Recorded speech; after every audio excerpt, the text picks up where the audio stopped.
Hello, all, and welcome to Kevin's Corner. I'm your host, Kevin Horner of Galligan and Manning. Thank you for joining us today. I thought what I would talk about today is a couple of key basic estate planning documents that people tend not to think about. Usually when people realize they need to do estate planning, what they tend to do is they think about the wills, they think about financial documents, about what happens after they pass away. Obviously, that's a very key component of it. But there's something that I think people don't give enough thought to that tends to be a tripping stone for people, but it's extremely important because it affects you while you're alive. So it's very, very much an important document, and it's thinking and considering what will happen if you're incapacitated and you can't make your own financial and medical decisions. So this can be a lot of things, but for today's purposes, I'm just going to talk about them in terms of being a power of attorney, a financial power of attorney, and then a medical power of attorney. There's a little bit more than that, but we're going to keep it kind of basic and just attack those two for today. So we'll start with just basically what are they? They are what I said. They're a document where you name a person to act on your behalf about financial decisions, to control your assets, to buy things, to sell things, to disclaim things, whatever it is you want to do with your own money, and then separately to make medical decisions for you. Okay? And I'm going to give a couple of key considerations for each to think about in a couple of ways. One, if you don't have one, if you're 18, you should have one, all right, because it affects you, and statistics will show that when you're younger especially, you have a high likelihood of being incapacitated without actually having passed away. So whereas people think, okay, I need that will, and they should, the even greater risk is not having incapacity planned for and then having that happen to you at a younger age. So a couple of considerations. One, I'll just attack the financial power of attorney. Even if you already have one, a lot of times the statutes, especially in Texas, have been updated over the years, and so there's different powers, different rules now. A lot of times they're stale, even if they've only been out there 5 years or something like that. It's worth taking a look at them. So that's one, is if you have an older one, you want to have it looked at. And that's not very old when I mean that. Even the last 5 years, you want to take a look at it. Two, it's really helpful to look at it for the powers that it authorizes. And I'm not going to talk about the basics like, can you write a check on the bank account, because that's what the power of attorney is for, but broader things that people need to consider. For example, are you comfortable with your agent making gifts of your money? Most people would say yes, but they want to limit it. But here's one thing to consider, is that if you have a power of attorney, and as you age and you end up needing long-term care benefits, or you become incapacitated, but there's been a change in the law or taxes or things like that that make it so that your estate plan is maybe needs an update too, but you don't have the capacity to do it. If you're using a power of attorney that authorizes gifts, that authorizes the changes to trusts, for example, your agent might be able to make changes to your estate plan to make it better in the future. Now, I know everyone hears that of saying, I don't want them to change my estate plan, and I get that, but you can still limit it to not changing who the beneficiaries are, for example. You still keep the same quote-unquote testamentary intent, the same people you want it to go to, but maybe update the vehicle to get it there. So that's one thing to think about, is, did you authorize gifting? Should you gift completely? Or should you authorize someone to be able to change things like the trust?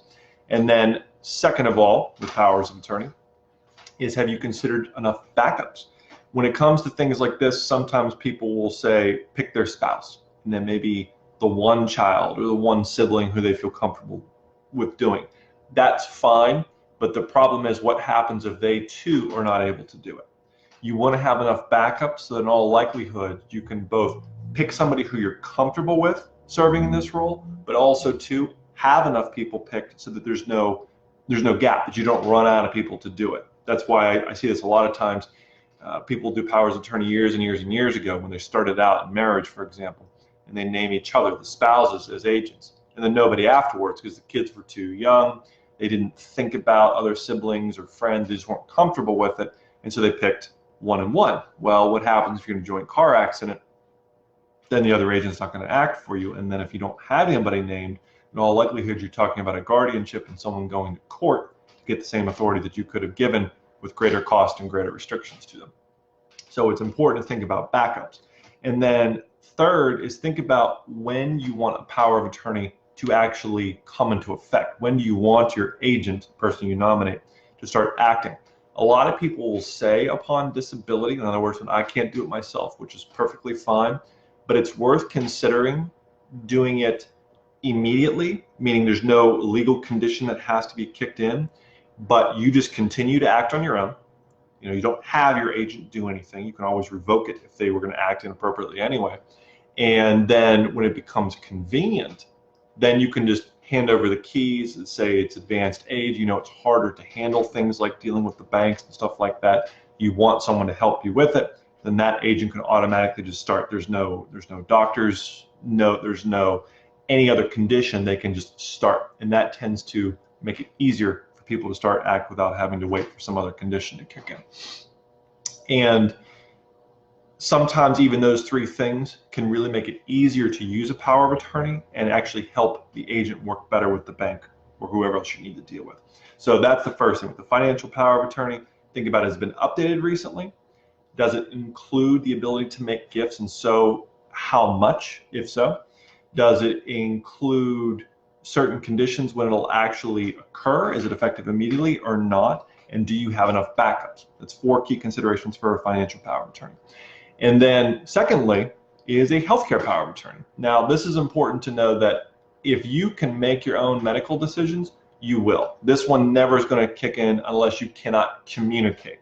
Now, and this could be, people, when I say this, always are immediately thinking pull the plug situations. I'm not there yet. I'm just saying if you are incapacitated, you can't communicate, you're unconscious and not likely to wake up in the immediate future, someone needs to make a medical decision for you because you can't decide, then the power of attorney, the medical power of attorney, nominates that person, and they can start acting until you regain consciousness, the ability to communicate, and then you can go on from there.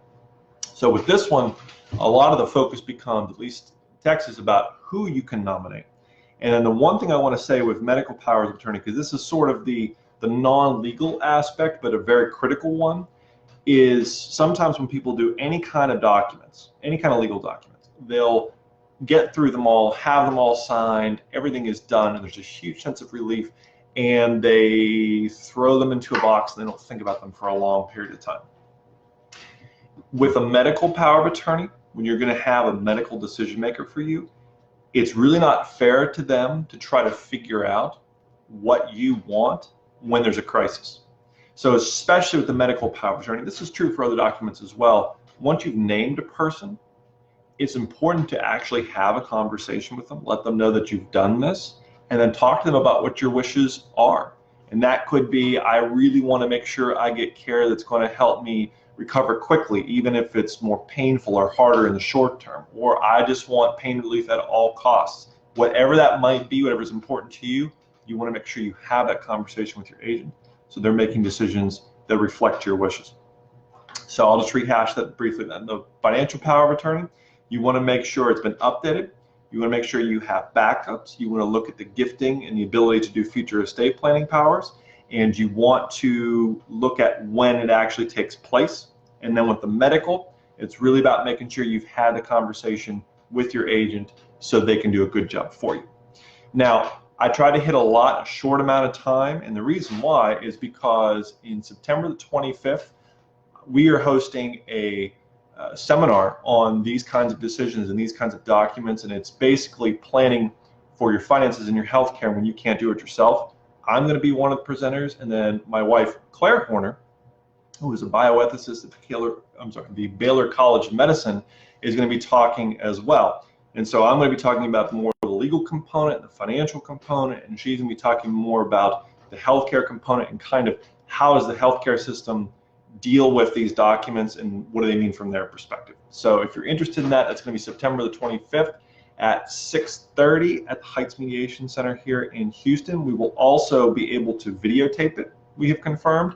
And as I know I've mentioned before, we have a YouTube channel now that hosts things like Kevin's Corner and some other videos. Then we're constantly adding more content to it. This presentation will go up there too. So it would be great to see you in person. If you cannot make it, you'll still be able to catch it in the video. So with that, I want to say thank you all for watching.